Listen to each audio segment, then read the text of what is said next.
돌아온 비하인드 뉴스 시간입니다. 오늘도 이성대 기자와 함께하겠습니다. 자, 이 기자 첫 번째 키워드 볼까요? 네, 첫 번째 키워드 보겠습니다. 폭삭 망했수다. 말 그대로 폭망했다라는 뜻이죠. 자, 어제였습니다. 국민의힘이 재보궐선거 참패하면서 전한길 씨의 영향력에 대한 회의론이 급속하게 퍼지고 있는 모습입니다. 공교롭게도 전한길 씨가 선거 지원에 나섰던 후보들이 모두 선거에서 졌기 때문인데요. 자, 보신 것처럼 충남 아산시장, 경남 거제시장은 직전에 단체장들이 모두 국민의힘 소속이었던 곳이라 적극적으로 지원에 나섰지만 17%, 또 경남 거제는 거의 20%포인트에 가까운 큰 격차로 패배했습니다. 좋습니다. 그렇습니다. 유세 거제시장 선거 유세 장면 한번 보겠습니다. 용산에 계시는 윤석열 대통령께서도 거제시장이 과연 박완기가 되냐 안 되냐 관심 있게 지켜보실 겁니다. 박완기 국민의 후보가 당선되는 것이 윤석열 대통령을 살리는 길이고 그것이 바로 대한민국을 살리는 길이고. 네, 특히 경남 거제는 보수의 텃밭으로 불리는 곳인데 크게 지지 않았습니까? 그렇습니다. 또 비슷한 곳이 있습니다. 정당 선거는 아니었지만 부산 교육감 선거인데요. 또 보신 것처럼 전 씨와 손현보 목사, 이른바 여의도파의 핵심 멤버로 알려져 있죠. 그러니까 이 두 사람이 적극적으로 선거 지원에 나섰지만 보수 진영의 후보가 약 11%포인트로 진보 후보에게 크게 졌습니다. 참고로 이 전한길 씨는 그동안 그 전광훈 목사 등과 더불어서 이른바 쌍전이라고 불리면서 상당히 존재감을 과시했지만 그래서 많은 후보들이 앞다퉈서 이번 선거 좀 도와달라고 러브콜을 보냈지만 이번 선거를 통해서 그 영향력이라는 게 생각보다 크지 않다. 이런 점들이 좀 보여준 거 아니냐, 이런 분석들이 나오고 있습니다. 이 정도면 국민의힘 안에서도 자성의 목소리가 나올 것 같은데요.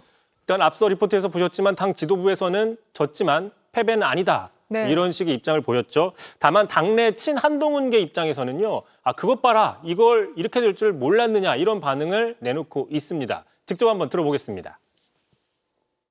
전한길 씨가 부산역 광장부터 시작해서 쭉 전국 돌면서 이 사람 정말 대단한 사람인 것 같았고 레거시 언론에서도 그 사람 출연시켜서 여러 가지 얘기를 했잖아요. 아무런 효과가 없잖아요. 마이너스 효과라고 저는 생각합니다. 이거를 꼭 맞아봐야, 데이터로 봐야 알았냔 말이에요. 맞아봐야 아느냐 이런 얘기를 했군요. 근데 오늘 키워드에 폭삭을 강조해놨는데 그 이유가 있죠? 그렇습니다. 공교롭게도 또 전한길 씨 또 다른 소식이 화제가 되고 있습니다. 요새 그 인기가 있는 드라마죠. 폭삭 소가수다. 이 드라마에 전한길 씨가 학원 강사 역으로 특별 출연했는데 그 장면이 모두 통편집된 사실이 뒤늦게 알려졌습니다. 아무래도 이제 계엄을 옹호하면서 나는 계몽됐다 이야기를 하고 또 부정선거를 주장하는 이런 극우적인 행동이 좀 드라마 제작사 측에서는 좀 불편하게 보았다라고 분석이 있는데요. 특히 야권 성향의 커뮤니티에서는요. 만약에 전한길 씨가 그대로 이 드라마에 나왔으면 드라마 제목인 폭삭 소가수다가 아니라 폭삭 망해수다가 될 수 있었다. 뭐 이런 얘기도 나오고 있고요. 자, 다만 제작사 측에서는 정치적인 어떤 의도를 한 건 아니다. 이렇게 해명을 했습니다. 자, 전한길 씨 특별 출연한 것은 맞다. 사실이다. 다만 보다 수준 높은 작품을 보여드리려고 다양한 편집과 재촬영을 진행했다라고 얘기를 했는데 보신 것처럼 보다 수준 높은 작품을 보여드리려 이 문구에 뭔가 함축적인 의미가 들어있는 거 아니냐 이렇게 볼 수 있을 것 같습니다. 알겠습니다. 바로 다음 이슈도 볼까요? 자, 두 번째 이슈 바로 보겠습니다. 선고 전야까지 뜬 소문. 내일 탄핵 선고를 앞두고 정치권에선 어제부터 윤 대통령 하야설이 급속도로 유포가 됐습니다. 받은 글 형태로 유포가 됐는데요.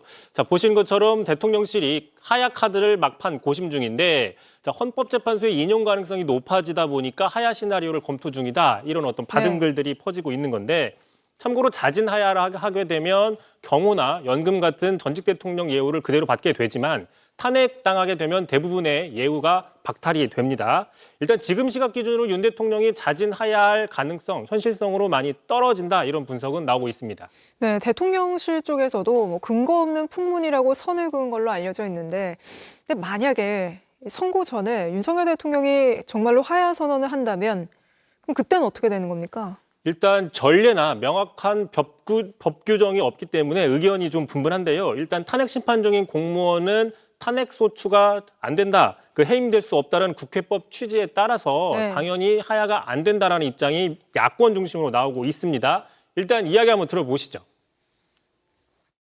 그거 불가능합니다. 공무원은 징계 절차에 들어가면 그만두는 게 불가능해요. 예. 그래서 그것은 정치적인 선언은 될 수 있을지언정 법적 실효성은 없습니다. 자, 반면 대통령은 이 법의 적용에 예외다. 그렇기 때문에 하야 결정을 하게 되면 그 자체로 직무정지되기 때문에 탄핵소추도 정지된다. 이런 의견도 존재하고 있습니다. 네. 자, 어쨌든 간에 지금 탄핵 심판 선고가 하루 앞으로 다가온 가운데 이런 설들이 지금까지 나오고 있는 것은 자, 그동안 선고기일 지정이 늦어지면서 온갖 추측과 어떤 예상이 오랫동안 난무한 데다 무엇보다도 윤 대통령이 승복 메시지를 내지 않고 있기 때문이다. 이런 분석도 나오고 있습니다. 알겠습니다. 이제 약 15시간 정도 남았는데 내일 선고 결과를 지켜보죠. 이성대 기자였습니다. JTBC 뉴스를 시청해 주셔서 고맙습니다. 저희는 저녁 6시 30분 뉴스룸에서 뵙겠습니다.